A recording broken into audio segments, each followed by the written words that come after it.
Hi, my name is Jacqueline Leung, and today I will be defending my instruction on parts of a neuron and action potentials.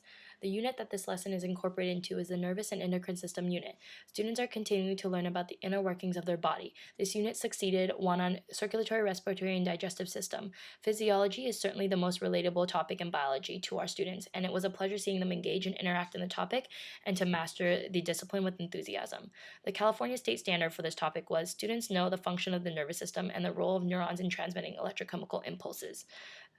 The specific objective for the day was students will be able to analyze the steps that lead to an action potential by scoring at least a 3 in the lab, which requires them to model and justify the movement of ions across the cell membrane and to create an action potential. To master today's standard, students will need to know how messages are related throughout the body and how electrochemical impulses within the nervous system drive action throughout our body. The focus question for today was, how do different parts of the neuron help the body transmit messages through action potentials? By following the lesson structure of Hook, IB, interactive mini lecture, guided practice, active practice, and closure, the idea is that students walk away with a strong foundation and understanding of how neurons interact and what different parts of the neurons are involved in message signaling. The first part of the lesson involves students to complete a warm-up or do now, which taps into prior knowledge about the 3 different types of neuron. Last class, students learned about the sensory, inter, and motor neurons and will need to access that knowledge to make today's lesson meaningful. Students will be shown a video as a hook about sending neurons throughout the body. There is no audio in this video. Visually, students will see electric sparks being sent down neurons, and they will have a close view of the synapse and how messages are transmitted between neurons. Students will need to engage in a JTPSC, whereby they will ask the question, what seems to be happening as the messages are sent down a neuron? How do you know? Students will take about 30 seconds to think about the question. They will have roughly 1 minute to share with a partner, and then we will share out as a class. When listening to the shareouts, one student claimed that we saw electric sparks and another claimed that it looked like electricity down power lines. This was awesome because I was able to have students start to connect real life examples to the concepts we were learning in class, which allowed me to move on to the IBE. Students will participate in a short activity whereby the entire class lined up and each student held the person next to them's hand. The person on the right began by squeezing the person's hand that is next to them. Once that person felt their hand being squeezed, they were able to squeeze the person next to them, and so on and so forth. The activity concluded when the last person's hand got squeezed, and at that point they dropped a tennis ball that they had in their free hand. The students really enjoyed the IBE because this really allowed them to get out of the chance and really start to investigate how messages are being sent. Once the activity is completed, students are posed with another JTPSC question of how can this activity relate to neurons and how neurons transmit signals. From their share out, students were able to realize that messages are sent in a similar fashion, down a line. And this allowed me to really internalize and help them internalize that messages are being sent down a line, just like neurons and messages in neurons are being sent down a line, which allowed me to move on to my interactive mini lecture. During my interactive mini lecture, students were given a page of notes which has a picture of a neuron and 8 empty boxes pointed towards different parts of the neuron. On the bottom, students have been given a matrix which asks them for the structure, function, or reminder picture of each part of the neuron. Interactive mini lectures allow students to be positively engaged in the lecture as opposed to being passively engaged. Furthermore, the way my notes have been structured allows me to reach both my audio and visual learners. And the structured notes look like this.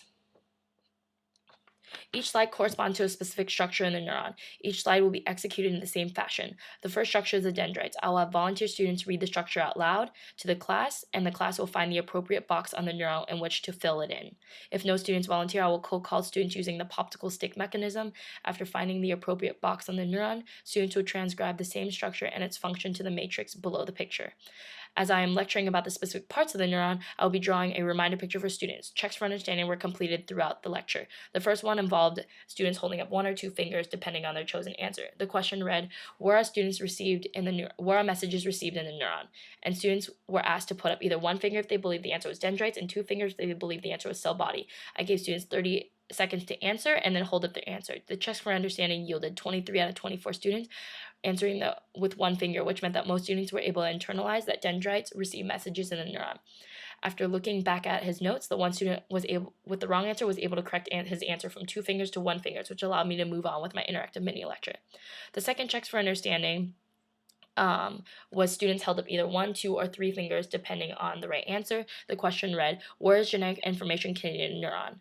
And students put up 1 finger if they believed the answer was cell body, 2 if they believed it was nucleus, and 3 if they believed it was axon hillock. I gave students once again 30 seconds, and this time the answer yielded 18 out of 24 students were correctly able to answer 2 fingers, signaling that they understood that the nucleus is where genetic information is contained. 6 out of 24 students articulated that cell body was the corrector. Since less than 90% of my class seemed to grasp the concept, therefore the outcome proved to me that I needed to reteach the difference between nucleus and cell body. I explained that cell body was contained inside, the nucleus was contained inside the cell body. And after this re-explanation, I ran the checks for understanding once again and received that 24 out of 24 students raised 2 fingers, which allowed me to proceed on with my interactive mini lecture. The next checks for understanding I had was a thumbs up, thumbs down activity, whereby the question read true or false. Are messages sent down the axon? Students held up either a thumbs up if the answer is true or thumbs down was false. I gave 30 students 30 seconds to answer and then prompted them to hold up a thumbs up or thumbs down. This check for understanding yielded that 24 out of 24 of my students gave me a thumbs up, which allowed me to move on to my interactive mini lecture. For my final checks for understanding, students answered in a thumbs up, thumbs down format. This question read true or false, messages are sent from the dendrite. After 30 seconds, 16 out of 24 of my students gave me a thumbs down, while 8 students gave me a thumbs up. Seeing as though under 90% of my students understood this concept, I asked for a volunteer to explain why the correct answer was false and not true. I then cold called another student to provide me with the correct answer, which was axon terminal, and had them differentiate that axon terminal sends messages while dendrites receive messages. After reviewing the past benchmarks and CSTs, I have identified that the most important information related to this topic were the 4 checks for understanding questions that I went through. After looking at the test, I was able to focus on these 4 aspects, and I can ensure that my students comprehend these ideas because I've identified them for them previously. The structure of these questions are in a quick check format, whereby I included the entire class, and the entire class had to understand and engage in the questions. For the guided practice that I used in my lesson was created to address my kinesthetic learners who need movement and simulation to understand topics. In my next lesson, my audio and visual learners will be addressed. For my guided practice, students modeled the path of an action potential by using lima or pinto beans. Students set up the lab under my instructions to avoid confusion. Students will be handed a class set of rules for the activity. There are 10 rules on this activity, and I will have students volunteer and I will cold call students to read each set of rules and ask for clarification when necessary. For the I do portion of the lab, I modeled the pre-lab questions and showed students how to incorporate the rules of the game into the lab and how these rules will help them answer the guiding questions. For the we do portion of the lab, I would walk students through the first part of the activity. We would core read directions together and then step by step complete the first activity and answer the questions together. To hold students accountable for the we do information, I allowed teams 1 minute to talk with each other after they completed a certain part of the modeling activity. I would cold call 3 random teams to share and help figure out the answer to the questions for the class. They will use the rules to better guide them to their answer. I would write the answers on the board so that students could copy them down on their lab worksheets. This holds all students accountable in attempting to answer the question, and then it also helps students who may have difficulty grasping the concepts because they are able to use their group and have me as a guiding resource. Slowly, my plan is to gradually release them to allow them to have independent learning by the end of the lab. Since the setting up of the lab and the pre-lab was done by myself, I allowed them to take the next steps as to work as a group to learn to figure out the next steps in the lab. This way, students who have more difficulty grasping the concepts are still able to obtain support, while students who understand the concept have more freedom than before. Continuing with the gradual release of responsibility, the final question requires the students to complete a summary of the entire lab from start to finish, explaining the processes that occurred between the sodium and potassium ions. Students will be asked to do this question or the conclusion independently, without the help of group members. This ensures that students can articulate the entire process of an action potential by themselves without the work of an entire group. On the CST and district benchmarks, students are required to know the basic ions in an action potential. This simple lab helps them to visualize what is happening within a neuron as messages are being sent down the axon and away from cell body. This lab is also specific for many or more of my kinesthetic learners and allows students to begin investigating the difficult concept of action potentials. From the grades in my lab, it showed that 67% of my class, or 6 out of 24, received a grade level of 3 or higher on the lab.